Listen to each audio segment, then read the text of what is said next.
안녕하세요. 강문혁 변호사입니다.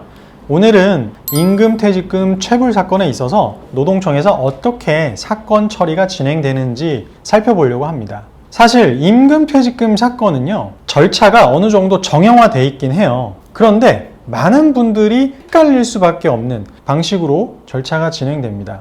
첫 번째, 가장 전형적으로 노동청 진정사건으로 임금퇴직금 체불 사건이 진행되는 방식이에요. 근로자는 사업주로부터 임금이나 퇴직금을 지급받지 못하면 노동청에 진정을 제기할 수 있습니다.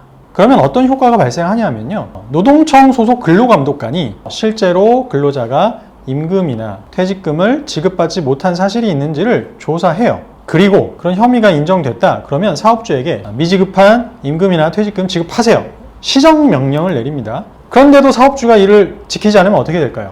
그때는 바로 형사 입건이 돼요. 그럼 그때부터 피해자 신분이 되는 거예요, 사업주는. 그럼에도 계속 혐의가 인정되는데도 지급을 안 하고 버틴다.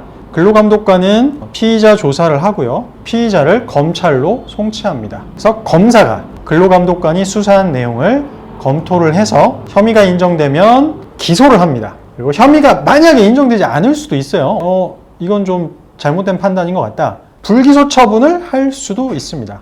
또 한편 근로감독관이 봤는데 이 사건은 근로자성이 인정되지 않네요. 프리랜서로 보여지네요. 그래서 행정 종결 처리를 할 수도 있습니다. 그러면 진정인 입장에서는 임금퇴직금 못 받아서 노동청에 사건을 접수했는데 혐의가 인정되지 않아서 행정 종결 처리가 돼버렸어요. 그러면 불복을 할 수 있는데요, 크게 두 가지를 생각해 볼 수 있습니다. 첫 번째는 노동청에 재진정을 할 수 있습니다. 그러면은 노동청에서 다시 사건을 접수는 해야 돼요.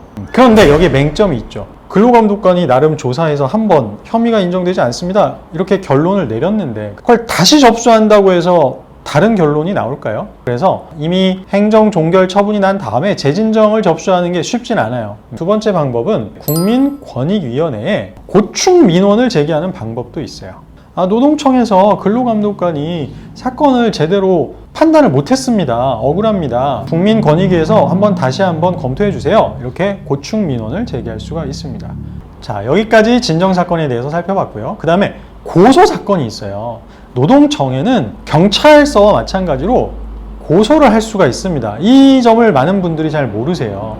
임금퇴직금 체불 사건도 노동청이 경찰과 같은 역할을 하기 때문에 임금을 못 받았다, 퇴직금을 못 받았다 하면 진정서를 접수하는 게 아니라 정식으로 고소장을 접수할 수도 있습니다. 그럼 여기서 무슨 차이가 발생하느냐? 일단 첫 번째가 고소사건의 경우에는 진정사건과 달리 행정 종결 처리를 할 수는 없어요. 설령 근로감독관이 혐의가 인정되지 않는다라고 판단을 하더라도 검찰로 사건을 송치해야 됩니다. 무혐의 의견으로라도 송치를 해야 돼요. 검사의 지휘를 받아야 된다는 말입니다. 그러면 고소인 입장에서는 그래도 내 사건을 근로감독관이 한번 판단을 하고 그 다음에 검찰로 넘어가서 검사의 판단을 다시 한번 받아볼 수 있는 기회가 생기겠죠. 그 다음에 두 번째는 처리 기간도 좀 달라요. 고소 고발 사건은 원칙이 3개월 이내 처리입니다. 3개월. 진정사건의 경우에는 원칙이 25일이고 1차에 한해서 연장을 할 수 있고 진정인의 동의까지 얻으면 예외적으로 2차 연장도 가능하다고 했죠. 그래서 검사가 사건을 넘겨받아서 혐의가 인정된다 생각하면 재판으로 넘기고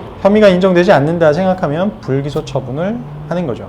그리고 마지막으로 한 가지 덧붙이자면요, 고소 고발은 사실 변호사만이 대리를 할 수가 있어요. 그래서 이 노동청 사건들의 많은 경우가 진정사건으로 진행되는 숨겨진 이유가 변호사가 아닌 노무사분들도 진정사건 대리를 할 수 있기 때문이에요. 근로자분들 입장에서 모든 경우에 다 변호사를 선임할 수 없는 현실적인 문제가 있기 때문에 그래서 유독 노동청은 진정사건으로 접수되는 비중이 다른 경찰 사건에 비해서 훨씬 많습니다.